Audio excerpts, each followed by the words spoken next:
Assalamu alaikum. Tonight we're going to take a deep look at Surat al-Mujadilah, the pleading woman. My usual, I'm going to read the Arabic and then I'll completely read to you from the translated Quran so it can go quicker. Every time I say I'm going to be under 10 minutes, I never am. Let's see if we can do it this time. Surah Mujadilah is a very interesting surah for women specifically because it speaks about a woman called Khawla who went to the Prophet and complained about the behavior of her husband. He was a very rude man. And Prophet Muhammad explained what she needed to know. Wouldn't that be wonderful if we could have someone to explain what we need to know nowadays? Maybe we will in America. Things are changing rapidly. So I'm going to begin to read it to you now, and I'll pause, maybe for some explanation from me, but I would really like to read from the translated Quran, as you know, and then you can go back and do it yourself and read it again and again. You know, this surah is the only surah that has the word Allah mentioned in every single verse. So there's 22 verses, and the word Allah is mentioned more than 40 times. So there's a reason why they don't want us to say Allah. The enemies want us to keep saying God, because that is a misnomer. His name is Allah. أعوذ بالله من الشيطان الرجيم بسم الله الرحمن الرحيم قد سمع الله قول التي تجادلك في زوجها وتشتكي إلى الله والله يسمع تحاوركما إن الله سميع بصير الذين يظاهرون منكم من نسائهم ما هن أمهاتهم إن أمهاتهم إلا اللائي ولدنهم وإنهم ليقولون منكرا من القول وزورا وإن الله لعفو غفور والذين يظاهرون من نسائهم ثم يعودون لما قالوا فتحرير رقبة من قبل أن يتماسا ذلكم توعظون به والله بما تعملون خبير فمن لم يجد فصيام شهرين متتابعين من قبل أن يتماسا فمن لم يستطع فإطعام 60 مسكينا ذلك لتؤمنوا بالله ورسوله وتلك حدود الله وللكافرين عذاب أليم إن الذين يحادون الله ورسوله كبتوا كما كبت الذين من قبلهم وقد أنزلنا آيات بينات وللكافرين عذاب مهين يوم يبعثهم الله جميعا فينبئهم بما عملوا أحصاه الله ونسوه والله على كل شيء شهيد ألم تر أن الله يعلم ما في السماوات وما في الأرض ما يكون من نجوى 3 إلا هو رابعهم ولا 5 إلا هو سادسهم ولا أدنى من ذلك ولا أكثر إلا هو معهم أينما كانوا ثم ينبئهم بما عملوا يوم القيامة إن الله بكل شيء عليم ألم تر إلى الذين نهوا عن النجوى ثم يعودون لما نهوا عنه ويتناجون بالإثم والعدوان ومعصية الرسول وإذا جاءوك حيوك بما لم يحيك به بما لم يحيك به الله ويقولون في أنفسهم لولا يعذبنا الله بما نقول حسبهم جهنم يصلونها وبئس المصير. There's a few words in here. The main one is this dahira. Dahira, it's going to tell you in the translated Quran that it's a very bad, slanderous thing for a man to say to his wife. I'm going to read it to you from this, just so you'll see how people thought about things back in the day. This would never relate to anything about America now, even though I try to relate everything. But this just goes to show you that back in the day, men were rude, and they got away with being rude. But if they were Muslim and the woman could get someone knowledgeable to speak with him and not only defend her, but change the status quo with the nonsense that they were engaged in. This sort of does deserve a lot of attention. In English, it's called the Pleading Woman because she went to Prophet Muhammad to complain. This was a smart woman. She didn't just lie down and accept it. Indeed, Allah has heard the argument of the woman who pleaded with you, Prophet, concerning her husband, and appealed to Allah. Allah has heard your exchange. Surely Allah is all-hearing and all-seeing. So right here we have Allah 3 times. The word Allah, not God. Those of you who sinfully divorce their wives by comparing them to their mothers should know that their wives are in no way their mothers. None can be their mothers except those who gave birth to them. What they say is certainly detestable and false. They were telling their wife, you're like my mother's back to me. In other words, get out of here. I no longer desire you. You're useless to me. What they say is certainly detestable and false. Yet Allah is truly ever pardoning and all forgiving. Those who divorce their wives in this manner and then wish to retract what they said must free a slave before they touch each other. This penalty is meant to deter you. And Allah is all aware of what you do. But if the husband cannot afford this, then let him fast 2 consecutive months before the couple touch each other. But if he is unable to fast, then let him feed 60 poor people. This is to reaffirm your faith in Allah and His Messenger. These are the limits set by Allah, and the disbelievers will suffer a painful punishment. Indeed, those who defy Allah and His Messenger will be debased, just like those before them. We have certainly sent down clear revelations, and the disbelievers will suffer a humiliating punishment. On the day Allah resurrects them all together, He will then inform them of what they have done. Allah has kept account of it all, while they have forgotten it. For Allah is a witness over all things. Do you not see that Allah knows whatever is in the heavens and whatever is on the earth?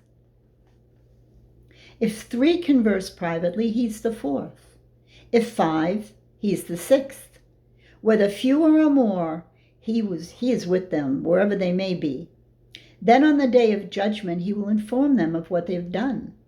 Surely Allah has perfect knowledge of all things. Have you not seen those who were forbidden from secret talks, yet they always return to what they were forbidden from, conspiring in sin and aggression and disobedience to the messenger? And when they come to you, O Prophet, they greet you, not as Allah has greets you, and say to one another, why does Allah not punish us for what we say? Hell is enough for them. They will burn in it. And what an evil destination. We're about halfway through. So I'm going to go on reading. You see, I'm reading now from, it's a new method. Oh, no. See, whenever I try to be, I said it's a new method, and I think I'm slick, and it disappears. All right, I got it back. I should stay in my lane with technology. يا أيها الذين آمنوا إذا تناجيتم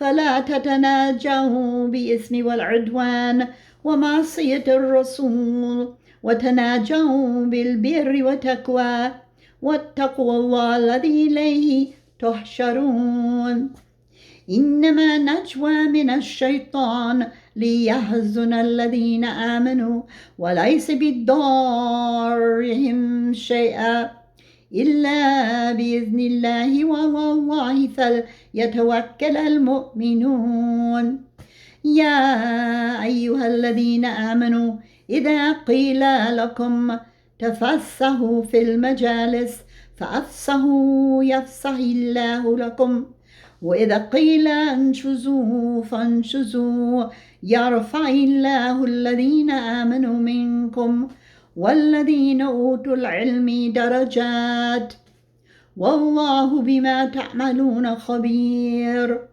يا أيها الذين آمنوا إذا ناجيتم الرسول فقدموا بين يدي نجواكم صدقة ذلك خير لكم وأطهر فإن لم تجد فإن الله غفور رحيم أأشفقتم أن تقدموا بين يدي نجواكم صدقات فإذ لم تفعلوا وتاب الله عليكم فأقيموا الصلاة وآتوا الزكاة وأطيعوا الله ورسوله والله خبير بما تعملون ألم تر إلى الذين تولوا قوما غضب الله عليهم ما هم منكم ولا منهم ويحلفون على الكذب وهم يعلمون أعد الله لهم عذابا شديدا إنهم ساء ما كانوا يعملون اتخذوا أيمانهم جنة فصدوا عن سبيل الله فلهم عذاب مهين لن تغني عنهم أموالهم ولا أولادهم من الله شيئا أولئك أصحاب النار هم فيها خالدون يوم يبعثهم الله جميعا فيحلفون له كما يحلفون لكم ويحسبون أنهم على الشيء ألا إنهم هم الكاذبون استحوذ عليهم الشيطان فأنساهم ذكر الله أولئك حزب الشيطان ألا إن حزب الشيطان هم الخاسرون إن الذين يحادون الله ورسوله أولئك في الأذلين كتب الله لأغلبن أنا ورسلي إن الله قوي عزيز لا تجد قوما يؤمنون بالله واليوم الآخر يوادون من هادى الله ورسوله ولو كانوا آباءهم أو أبناءهم أو إخوانهم أو عشيرتهم أولئك كتب في قلوبهم الإيمان وأيدهم بروح منه ويدخلهم جنات تجري من تحتها الأنهار خالدين فيها رضي الله عنهم ورضوا عنه أولئك حزب الله ألا إن حزب الله هم المفلحون Interesting. Hizbullahi humul muflihun. Well, we know some people name themselves Hizbullah. We'll see. We'll see. The party of Allah. We will see what we shall see in the coming days. So now, this is the last time I'm going to read because I wanted to go halfway down, and I did. Well, a little less, but. O believers, when you converse privately, that word is najwa. Najwa, it's actually a girl's name. I knew a Lebanese girl who her sister name was Najwa, and I said, but that's not a good meaning. That's having secret private discussions. And I remember she said, no, not always. It just means secret discussions, but they don't all have to be bad. Now, she was a Lebanese Christian, and it turned out she was right. So a najwa can be a good najwa, or it can be a bad najwa if it's against people, pitting them against each other.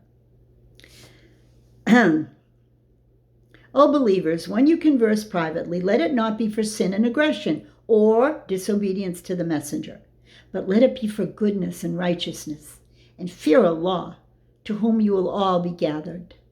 Secret talks are only inspired by Satan to grieve the believers, yet he cannot harm them whatsoever except by Allah's will. So in Allah, let the believers put their trust. See, 3 times the word Allah in this one verse. O believers, when you are told to make room in gatherings, then do so. Allah will make room for you in His grace, and if you are told to rise, then do so. Allah will elevate those of you who are faithful and raise those gifted with knowledge in rank. And Allah is all aware of what you do. 3 more mentions of Allah in one verse. O believers, when you consult the messenger privately, give something in charity before your consultation. That's better and purer for you. But if you lack the means, then Allah is truly all forgiving and most merciful. Are you afraid of spending in charity before your private consultations with Him? Since you are unable to do so, and Allah has turned to you in mercy, then continue to establish the prayer, pay the alms tax, and obey Allah and His messenger. And Allah is all aware of what you do. 4 times here. Why are we saying, you see, I'm sorry, they put God. I just cross it out. I will not say that word. I won't even say it in translation because we all know who we're talking about. And every time you enforce that lie, Allah is telling you His name is Allah. He has no other name, and He has no other peer. It's called nid in Arabic. And He doesn't like it when He's telling you, call on Allah one, not ilahaini ithnain. Don't call on 2 Allahs. He tells you this. Patience. Usbur. Wa'ad Allahi haqq. I'm trying to be patient, Allah, with this subject, but this subject really does bother me. Have you not seen the hypocrites who ally themselves with the people with whom Allah is displeased? They are neither with you nor with them, and they swear to lies knowingly. Allah has prepared for them a severe punishment. Evil indeed is what they do. They have made their false oaths as a shield, hindering others from the cause of Allah. So they will suffer a humiliating punishment. Neither their wealth nor children will be of any help to them against Allah whatsoever. It is they who will be the residents of the fire. They will be there forever. On the day Allah resurrects them all, they will falsely swear to Him, as they swear to you, thinking they have something to stand on. Indeed, it is they who are the total liars. Satan has taken hold of them, causing them to forget the remembrance of Allah. They are the party of Satan. Surely Satan's party is bound to lose. just want to count this one right now. How many times is the word God here? And I'm crossing it out with a red pen. We have 1. We have 2. We have 3. We have 4. We have 5. We have 6. So in verse 29, we have 6 times, one verse, that Allah tells you his name is Allah. Listen up, please. Now we have the last 3 verses. As for those who defy Allah and his messenger, I think I'll do this again. They will definitely be among the most debased. Allah has decreed, I and my messengers will certainly prevail. Surely Allah is all-powerful, almighty. You will never find a people who truly believe in Allah in the last day loyal to those who defy Allah and his messenger, even if they were their parents, their children, their siblings, or extended family. For those believers, Allah has instilled faith in their hearts and strengthened them with a spirit from him. He will admit them into gardens under which rivers flow, to stay there forever. Allah is pleased with them, and they are pleased with him. They are the party of Allah. Indeed, Allah's party is bound to succeed. Let's count this last verse. 1, 2, 3, 4, 5, 6, 7, 8, 9 times the name Allah is mentioned in the last verse of Surat al-Mujadilah. Now, I'm making a connection here from my own understanding. The subject of this surah is a woman wanting justice. She's been wronged. What does she do? Does she sit home with her head in her hands, sad, grieving, wailing? Does she lash out in anger? Does she run around and complain to all her family, friends, relatives, neighbors, etc.? Or does she go to the Prophet Muhammad? You see? She went to the source, the only source, the messenger. We now have the message. And she gets her case not only listened to, but resolved.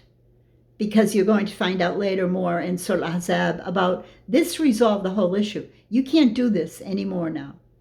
Nobody can even say it anymore now. Because Prophet Muhammad took care of it. And Prophet Muhammad will always bring you justice through his hadith. You take the Quran, the words of Allah, you add to it the hadith, and you can't lose. As long as you're praying your 5 prayers a day and you're living a halal lifestyle. You see, this is the problem. Let me see, I'm going to close this now because I have to tell you another little, look, we're 23 minutes, but this deserved it. When I was first in Egypt, I would always complain to my great sheikh, the one from Ghana, look at this, it's disgraceful. These women are carrying the gas bottle on their head. Their husbands are asleep. Look at them, they have they don't even have right clothes. Their shoes are all ripped and their husband's still sleeping, and the husband's sending the child at 6 a.m. to go get him cigarettes from the corner store. And who's out washing the cars? She is. Because these areas where the upscale people live, they have a bawab. He's called a bawab, the gatekeeper, and he's supposed to wash the cars. But he has his wife do it very often. I would become so angry at this, and I would say to my sheikh, this is a disgrace. These women are so oppressed. They're correct in America when they say things like this. He said, no. Allah never oppresses an atom's weight. They oppress themselves by not learning their religion. Do you think these women are praying? They're Egyptian. They know. they hear the adhan.